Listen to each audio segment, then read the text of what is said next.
কারণ আজকে পরম গুরু আমাদের শ্রী ভোলানন্দগিরি মহারাজের জন্মদিন। আসলে এটা ভোলানন্দ মহারাজের জন্মদিন আমরা জানি না কবে, কিন্তু উনি প্রথম কলকাতায় এসেছিলেন এই 25শে ডিসেম্বর। সেই জন্যে ওনার বাঙালি এবং ওনার বাংলা সমাজে বাঙালিদের ভেতর ভোলাগিরি মহারাজের অত্যন্ত বেশি প্রভাব ছিল। তো বাঙালিরা ধরে নিয়েছে 25শে ডিসেম্বরটাই আমরা ভোলাগিরি মহারাজের জন্মদিন হিসেবে পালন করি। সেই হিসেবে আমরা পালন করি এবং মহারাজ আমাদের এইভাবে শিখিয়েছেন। ভোলাগিরি মহারাজ এমন একটা সময় আবির্ভূত হয়েছিলেন যখন শ্রীরামকৃষ্ণ অন্তর্ধান করেছে। মানুষ খুঁজে মানুষ জেনেছে যে ভগবানকে দেখতে পাওয়া যায়, ভগবানকে পাওয়া যায়। তো শ্রীরামকৃষ্ণ যখন অপ্রকট হলেন তখন মানুষ খুঁজতে লাগলে এমন কোনো সাধু মহাত্মা যারা ভগবানকে দেখেছেন। এই সময় ভোলাগিরি মহারাজ কলকাতায় আসেন এবং মানুষ তার মধ্যে ভগবত সত্তা খুঁজে পায়। এবং আমরা জানি যে ভোলাগিরি মহারাজ বেশিরভাগ প্রভাব কিন্তু বাংলাদেশে বাঙালিদের মধ্যে। পরবর্তী ওনার যিনি মনোনেশ্বরে ছিলেন তিনি বাঙালি ছিলেন এবং বাঙালির সামনে ওখানে বেশি দেখতে পাওয়া যায়। কাজে বাংলায় তার প্রভাবটা বেশি ছিল। ভোলাগিরি মহারাজ নিজের ভীষণ কঠিন সাধু সন্ন্যাসী জীবনযাপন করতেন, কিন্তু তার সন্তানদের সেভাবে বলতেন না। উনি বলতেন রমতা যোগী বাতা নদী সাফা রাতা, যে নদী ঘুরে বেড়ায় আর যে নদী বয়ে চলে তা পরিষ্কার থাকে। কাজে উনি ঘুরেই বেড়াতেন, এমনকি সাইবেরিয়া পর্যন্ত। তখনকার দিনে ধর 100-200 বছর আগে ভাবা যায় না সে কোনো যানবাহন নেই, কোনো ভোলাগিরি মহারাজ ঘুরে বেড়েছিলেন, সাইবেরিয়াও গিয়েছিলেন। এবার এমন কোনো তীর্থ স্থান নেই যেখানে ভোলাগিরি মহারাজের জন্মদিন পড়েনি।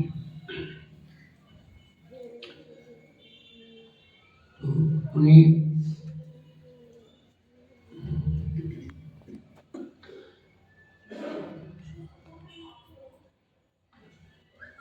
ওনার গুরু ছিলেন, তিনি গুরু কাছে দীক্ষা নেওয়ার পর গুরু খুব গালাগাল করতেন এবং গুরু তাড়িয়ে দিয়েছিলেন। ভোলাগিরি মহারাজকে তাড়িয়ে দিয়েছিলেন। তো এটা থেকে ভোলাগিরি মহারাজ শিক্ষা পেয়েছিলেন যে তুমি যদি গুরুর আশ্রমে থাকতে চাও তাহলে তোমাকে কতগুলো কাজ করতে হবে। এক হলো তুমি যদি পারো পড়াশোনা করো, আর তুমি যদি পারো পড়াশোনা না পারো তাহলে গুরুর আশ্রমে সেবা করো। আর তাও যদি না পাও তাহলে চাষাবাদ করো। তো এইরকম ভাবে উনি নিজে বলতেন এবং নিজে বলতেন যে আমি তো পড়াশোনা জানি না, তাই আমি কায়িক পরিশ্রম করে আশ্রমে থাকি। তো এইরকম দৃষ্টান্ত তিনি আমাদের দিয়ে গেছেন।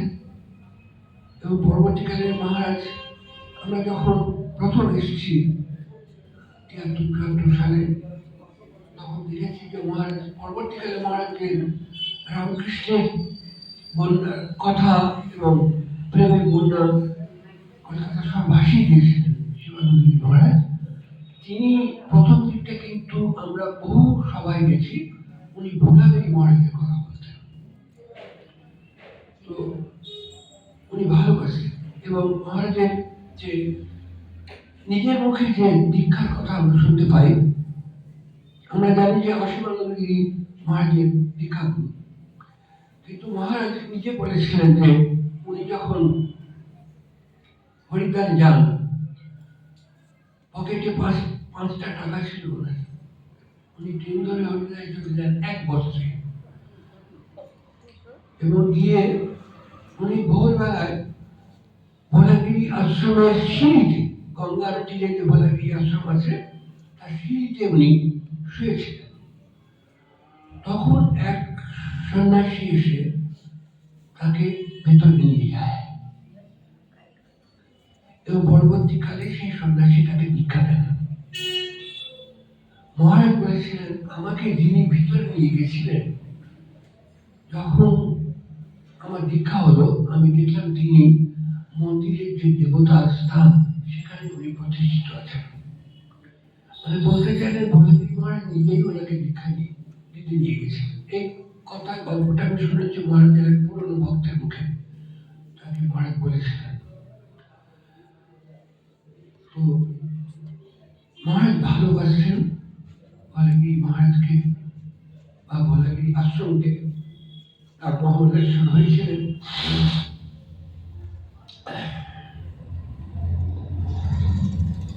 আজকে ভোলাগিরি মহারাজের জন্মদিন আমরা এটাই করি যে আমরা আশ্রমে, একটা হলো যে বায়তা নদীর রামতা সাধু সাফারাতা, সেটা হলো যে আমরা যদি বাড়িতে খুব অন্যুক হয়ে বসে থাকি তাহলে কিন্তু আমরা স্থবির হয়ে যাব, আমাদের মনও স্থবির হয়ে যাবে।